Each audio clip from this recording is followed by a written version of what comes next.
one. Number one, girl. And go and tell them. Good communication. Now, if you saw a theme through everything that we've talked about, it was always talking.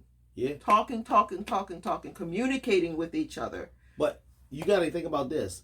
Let's help them understand what communication is, because it's more than talking. A good communication is listening more than you are talking. Because we spend more time, or once you're hearing what your spouse says, instead of really digesting it, you waiting for your rebuttal. Right. Yeah. And my thing is, when I listen to you, I oftentimes repeat it. I was in a relationship where they thought, why you treat me like you're retarded? You said you didn't want something. I regurgitated what you said to make sure I have an understanding that we were the same wavelength. Like, say, for instance, you say, I don't like it when you grab my hand hard. I said, so what you mean is when I grab your hand, I don't like this, you don't like that. Right. I'm not saying it to be smart. I'm just trying to make sure in my male hearing. You heard her correctly. It's like that. We had an incident like that early in our relationship. I don't know what it was. Oh, it was something. I can't even remember. Probably a stupid argument or something. And you said something to me that triggered me. Mm-hmm. And it sent me back to a past relationship. Mm-hmm. And I was getting all those same bad feelings were coming up. Mm-hmm. And I was tempted to react as I would have back then. Mm-hmm. And I realized, no, you're the reason why I can't remember what it was said, but you didn't say it with the same intention that he said it. Right. So I told you, don't ever say that to me again. Mm-hmm. And you never did. Mm-hmm. I said, don't talk to me that way, or don't say, it was something along that lines. Don't say that to me again. Don't talk to me like that again. And you never spoke to me that way again. Right. And that doesn't mean you're weak, man.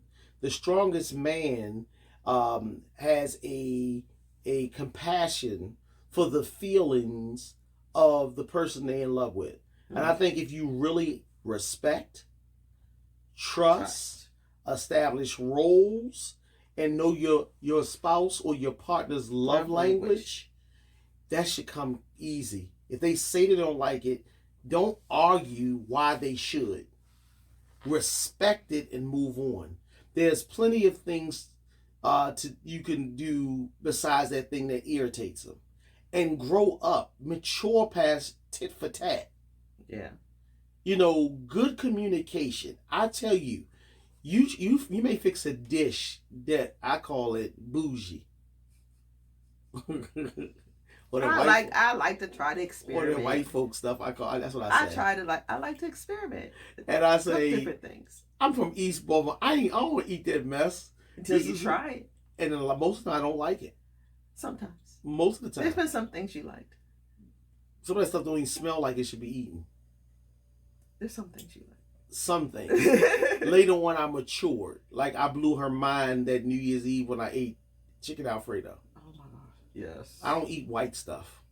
For some reason. But now you do. Yeah, I ate that Alfredo. Yes. What else have I eaten that you... Crabs. You did surprise me with crabs because you never ate crabs with me before. And I told you before. Until this past year. Right. Because, you won all those crabs out there. Oh, yeah. Well, I won Conrad's crab contest. Mm-hmm. And, I've learned to... My taste changed, too. Because remember, a lot of my changes came after COVID. Mm-hmm. Remember, I started tasting stuff, and my taste came back after a couple of months without taste. And, but I learned to enjoy taste. And I respect you enough to try something.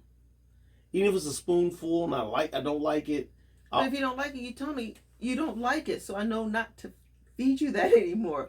Now, me and the boys might eat it, but you don't like it, so I won't feed that to you. Y'all the cheese is eating people I know. I love cheese. I don't. But that's also within a relationship. There's something people don't like. Right. And if they don't communicate that with their spouse, and their spouse keep doing it over and over and over again, then you getting angry and mad and keeping that in and getting upset. How are you supposed to know I don't like it if I don't tell you I don't like it? Right. But then you got people say, well, I told him I don't like it and he still do it. Like I told him I don't like him going out with his buddies. And then he still does it. You need to find out you guys, that's another conversation where you guys need to sit and talk. Right. I don't think. Okay, and why you don't want him going out with his buddies? What are your reasonings? Well, they hang out there and they womanize and they got all these girlfriends. Okay, to me, then if you're not expressing your feelings to him, what are you afraid of happening? He doesn't know that's how you feel. Even deeper than that, why should he have to get rid of a lifetime of friendship because you, the newcomer, don't like something? Well, I don't see it as getting rid of those friendships, but friendship takes nurturing. And if you're not hanging around your boys and everything, there's going to be a rift and y'all go y'all separate ways. A lot of women that I didn't like my single friends. Mm-hmm. And they said, well, they got all these girls. Didn't have anything to do with me. Single men supposed to have girls. But you're not hanging out with them when they have all those girls, so... I've been out with them when they had some of their girlfriends. But it ain't it's none of my business. They not married. Long they not hanging on you. Gee, the bottom line is, I think it's disrespectful. Come on, I've never had women hanging on me. But that's respect. Right. I mean, I don't... You wouldn't do that out of respect for our relationship. Even in I have never cheated. I cheated one time. And I don't call it a cheat. Because they had kicked me out of their house and talked nasty to me. And I happened to leave the house. And I was on the bus stop down there by Lexington Market. And this little it was everything that I wanted. That I liked. Mm-hmm. Light skin, nice booty, all that stuff like that. And she came up, and then we was talking, and I don't know how the thing is, because I lived out Garden Village, and we were catching the 5. And I said, "Where you going tonight?" She said, "I'm going to your house." Girl, you ain't going to my house. And when I got off the bus, she got off the bus with me. She going to your house. And she was in my house. We started drinking that white Zinfandel and stuff. One thing later than another, I'm like, woo, pop little weasel.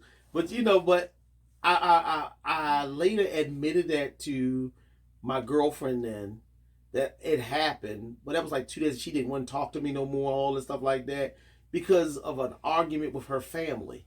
I get kicked out of a house. I'm like, kick me out. So, okay, so I had to go all the way across town, catch the 23 from West Baltimore to the 5 to go to my house in Northeast Baltimore. So I was wounded. I was upset. And it was like situational time. And that was the last thing, because it hurt me so much that I even did that. I never did it again. Mm-hmm. I never did it again because it hurt me that much. And it's not that I'm a perfect man. I'm a perfecting man. And things I did wrong before, I worked to get better. Like communication was one of my worst things in a relationship. My wives started becoming my enemies because they kept telling me what I can't do. You can't tell a grown man what they can't do. I don't think I've ever told you what you can't do. No, you don't tell somebody you can't go out. I don't think I've never said that. You can't do this, you can't do that. Well, it's not like you go out much anyway. But even I go out more now than I've ever done. True. But the thing is, you can't. That's not even a lot. But when you got all dressed up and you wanted to go out somewhere, I'm cool. I got the boys. I'm good. Because I know who you're going to come home to. And you walk through that door looking like you looking, I know who that belongs to. That's right. I know it's mine. And you know it's mine. And like Mr. T said on Rocky 3, I will destroy any man who tries to take what's mine. And that's my favorite movie, y'all. That's my favorite.